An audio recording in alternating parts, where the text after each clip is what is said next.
Hello and welcome. You have tuned into Market Cafe on ET Now. I'm Shrishti Sharma and with me Shreyansi. And Shreyansi, what a win yesterday because the men in blue definitely took in charge and it was such a great weekend indeed.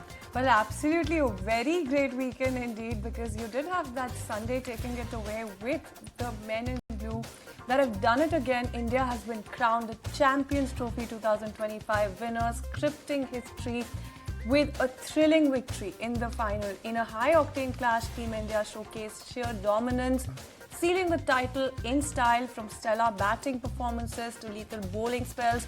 Every player stepped up when it mattered the most. Captain Rohit Sharma led from the front, while the young guns delivered under pressure, proving why India remains a cricketing powerhouse.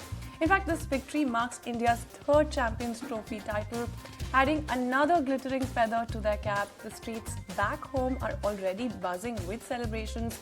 And social media, of course, is on fire with fans pouring in their love for the team. So that's really just the latest. You did have that win. Just take it away with the excellent performance coming in from Shreyas Iyer.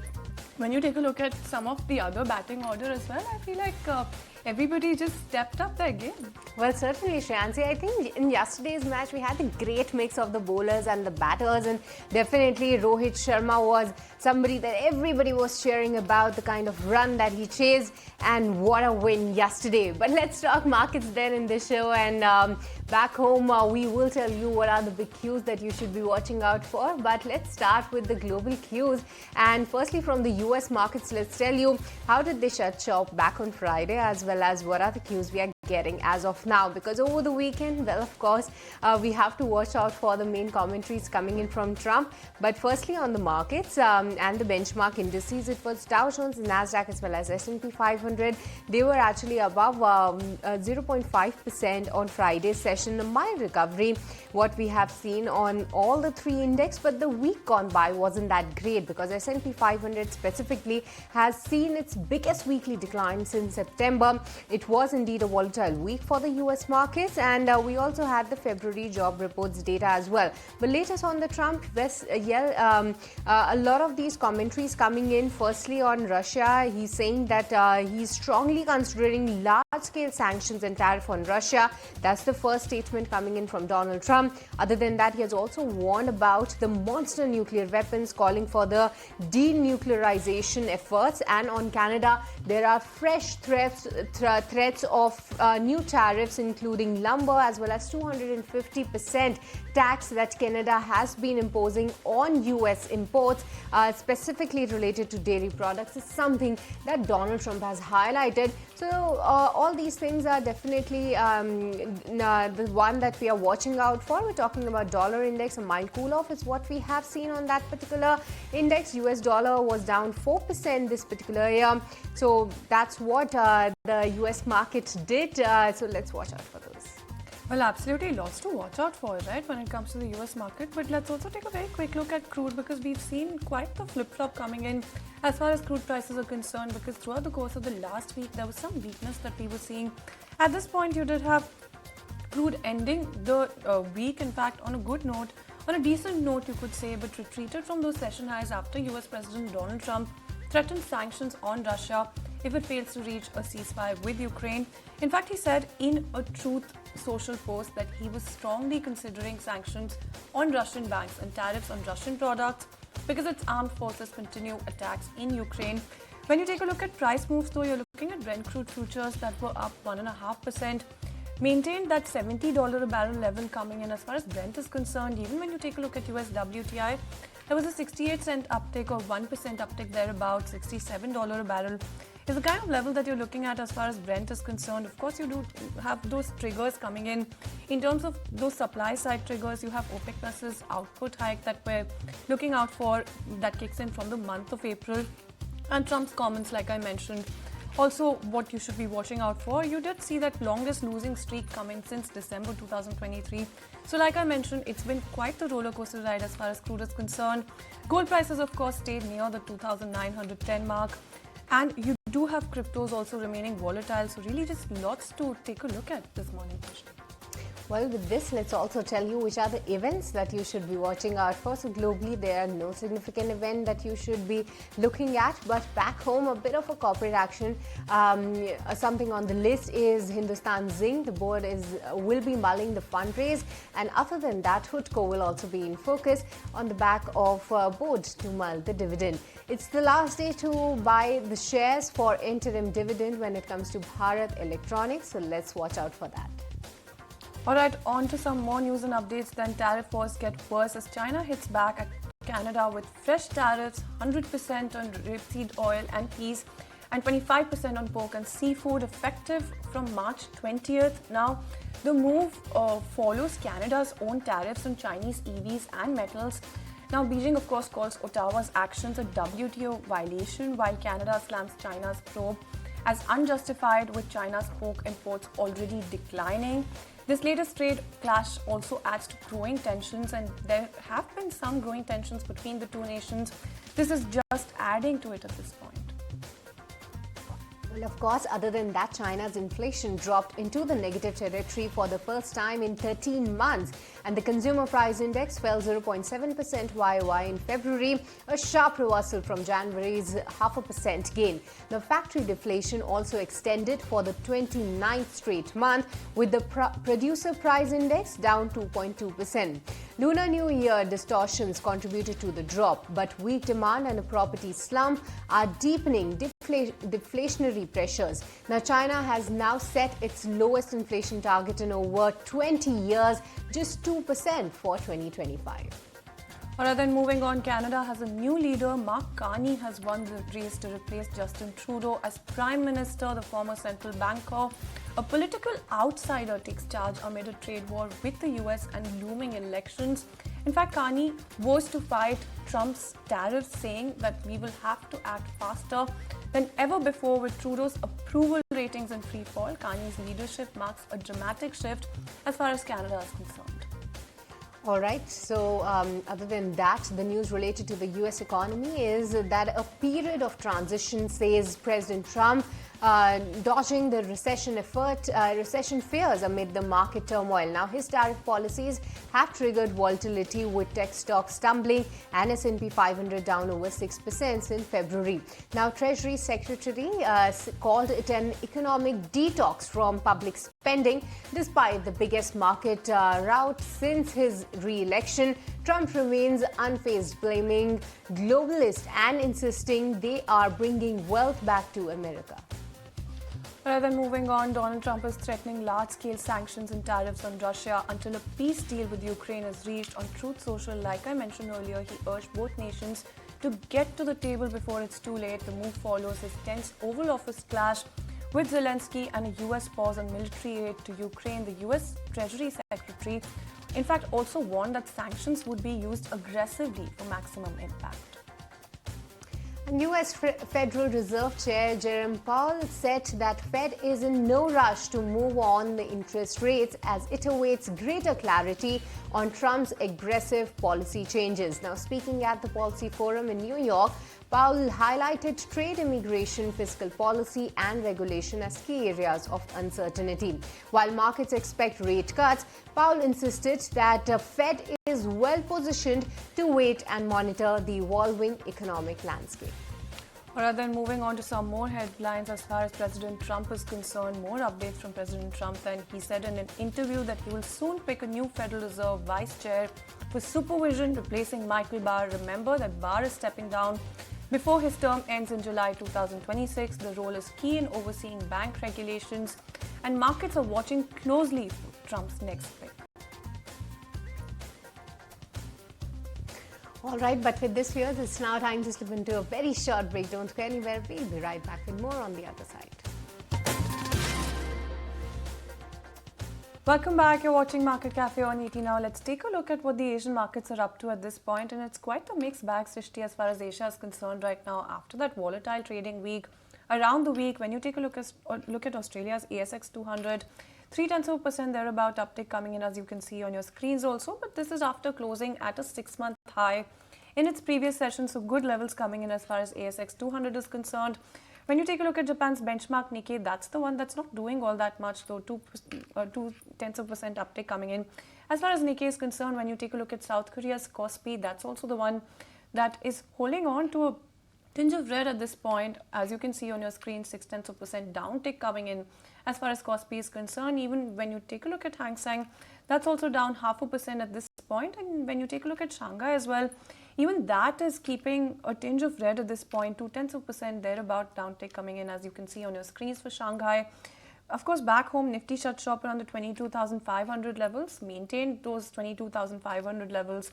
And in terms of what is being penciled in, we are penciling in a decent start in terms of maintaining those levels, but not much of a move coming in. So really just nothing to complain about, nothing to write home about as far as what we're penciling in is concerned. Let's see how that pans out for us.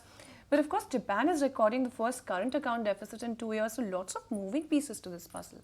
Well, certainly, as like you rightly mentioned, Japan has actually recorded its first current account deficit in 2 years, wherein Japan's current account deficit turned out to a number of 256 billion Japanese yen in January 2025, from a surplus of 334 billion Japanese yen in the same month of the previous year, surpassing the market forecast as well. That was a shortfall and marking the first gap since January 2023, wherein the goods account deficit widened sharply to 2,938 billion Japanese yen from 1,523 billion Japanese yen a year earlier, as exports increased much slower than the imports at 17.7%. Now, at the same time, the secondary income shortfall stood at 445 billion Japanese yen compared to a gap of 446 billion Japanese yen.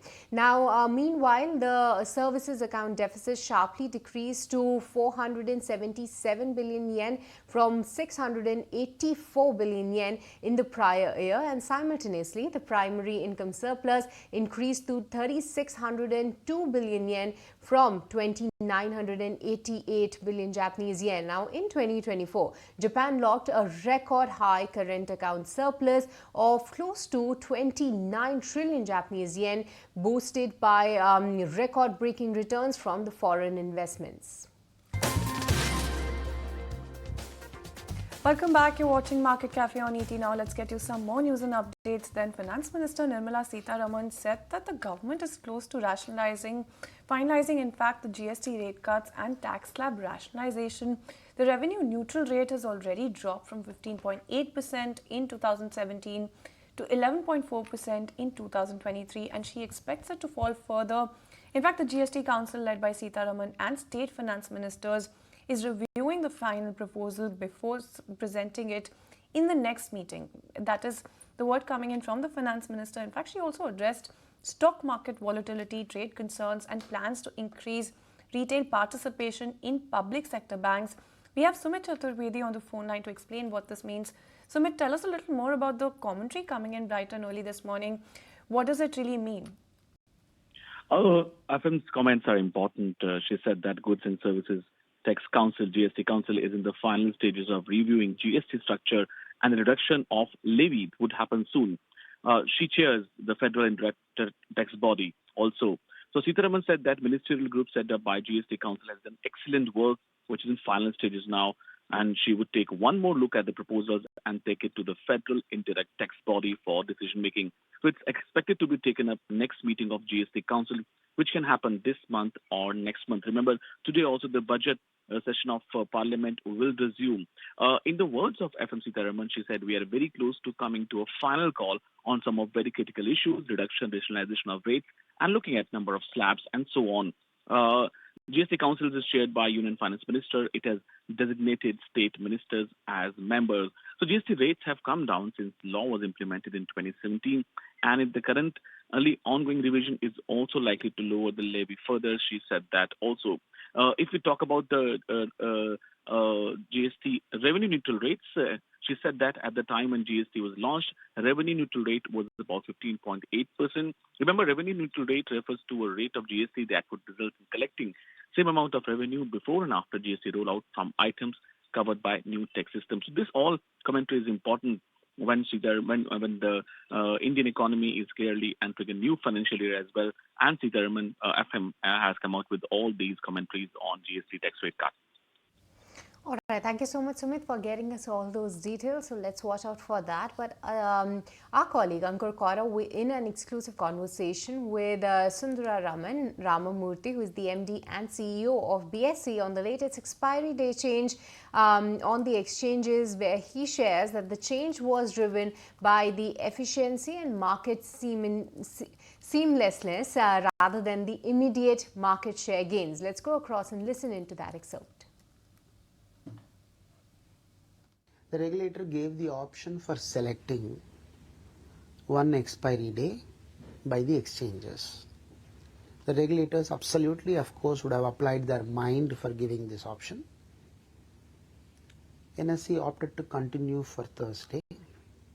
Based on market feedback, we shifted it to Tuesday. Market feedback had a rationale for it.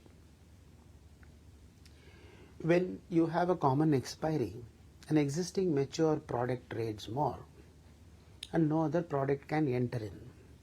So in the process, it will be a significant concentration risk and an evolution of monopoly. Avoidance of concentration risk and having meaningful competition are hallmarks of a free market. So the unified expiry day did not get much of a traction from market participants. Also, risks do not materialize only in weekend. It happens every day. If there is a product to attract global risks on Monday, then if there is something materializing in between, it's a meaningful gap, there should be another product. Otherwise, the products will be rolled over for buying extra protection only to the next week of the same product, not to any other product. In the process, concentration increases. What happens when concentration increases? Right. One, there is a significant probability of increase in volatility on expiry. There will be a serious amount of liquidity stress on the market on that day. Indices are made of stock, so there will be a stock concentration activity on that day, again in the same exchange, which is all not very desirable. Also, there is a risk to the ecosystem. What is the risk to the ecosystem we are talking?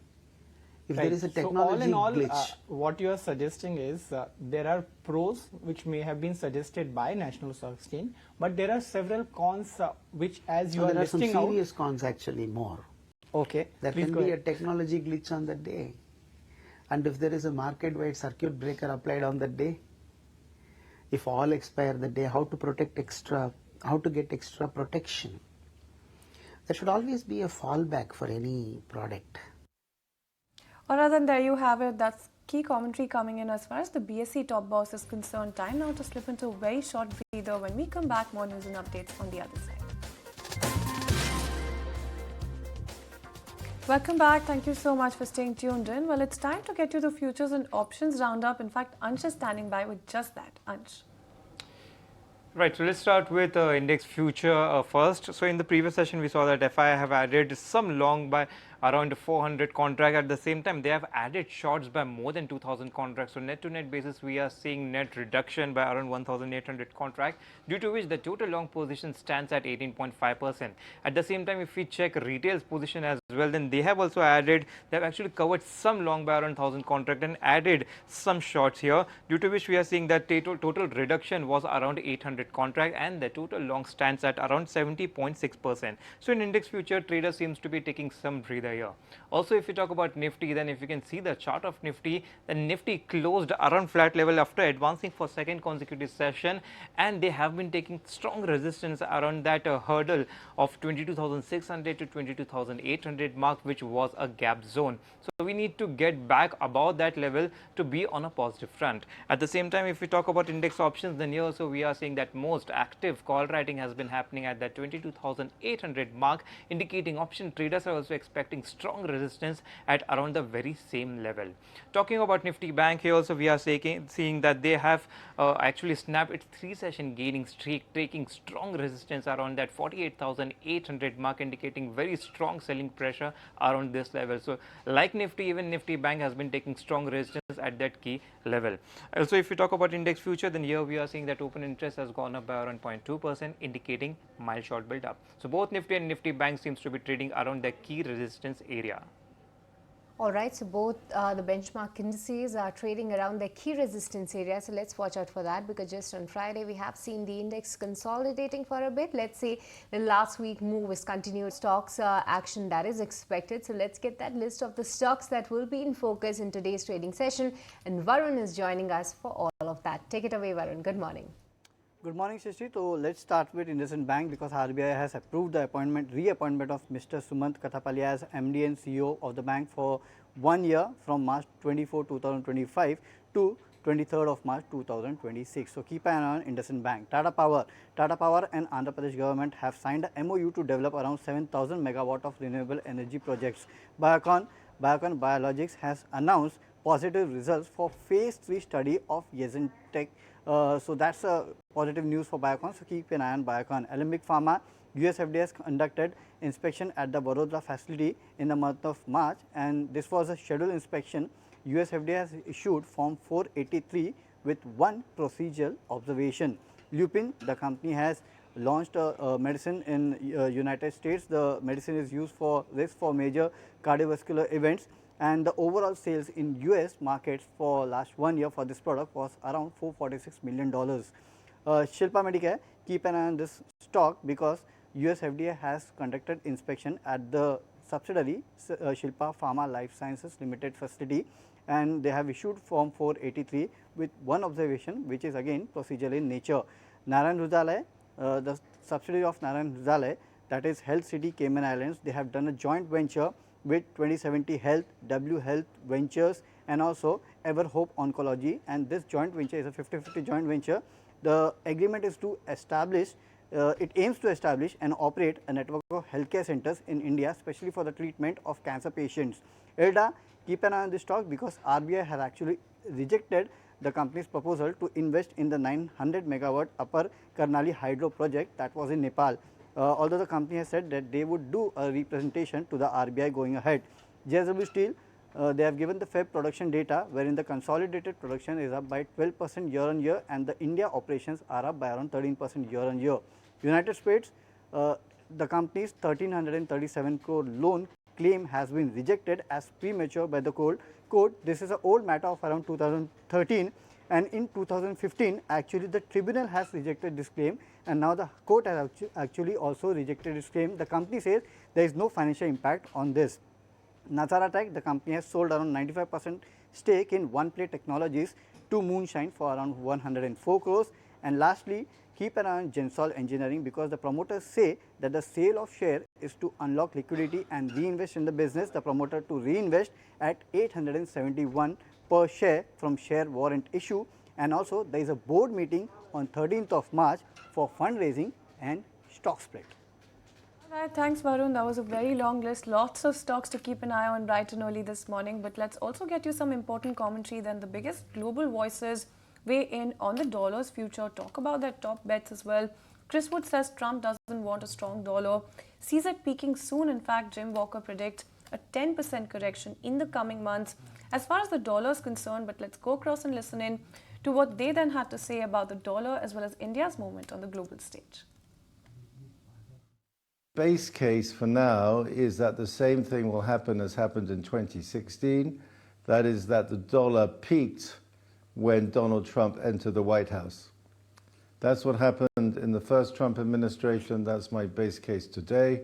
It's also a reality that Donald Trump doesn't want a strong dollar. So that's my base case. So I'm hoping that the tariffs do not prove to be as big a deal as currently threatened. But if I'm wrong on that, the tariffs in the short term will be inflationary. In the longer term, they'll be negative for growth. I mean, that's exactly the kind of range that I would be looking at when we look at past recessions in the US and slowdowns in the US. 10 to 15% on the dollar as a correction is not at all unusual. And that's really been our forecast, unfortunately, too long, that there was going to be a slowdown in the US and there would be a significant dollar correction before that slowdown really materializes. But I think, yeah, we could easily see a 10% correction and then a bit more in the US dollar over the course of the next 9 months or so. Given India's already corrected a lot, it will fall less. But the key market that will outperform if the US market's going down, well, there'll be the two markets which have got a chance of outperforming in the nearest. Well, they have been outperforming year to date, and they can do so more, I would say, are China and India. So China, I've increased my position in China in the last few months. China bottomed last September at about 8 times earnings. And although China is not booming, the Chinese market can double just on Chinese consumers going from pathologically cautious, which is what they were last year, to moderately cautious. The state of policy generally, so monetary policy, fiscal policy, and exchange rate policy. India looks to, I said this in a report that went out yesterday to our clients, that India looks better to me now than at any time in the last 30 years in terms of policy stability. You know, I've said to clients this week that this is the time to absolutely double down on the long on India, go much, much longer. And they, although worry about the valuations in the Indian stock market, my view is that economic growth is going to take off from here. And those valuations will be very quickly supported by corporate earnings and by economic growth. All right, but with this fears, we are completely timed out in this edition of Market Cafe. It's a goodbye from me and Shreyansi and the whole team who put the show together. Thanks so much for tuning in.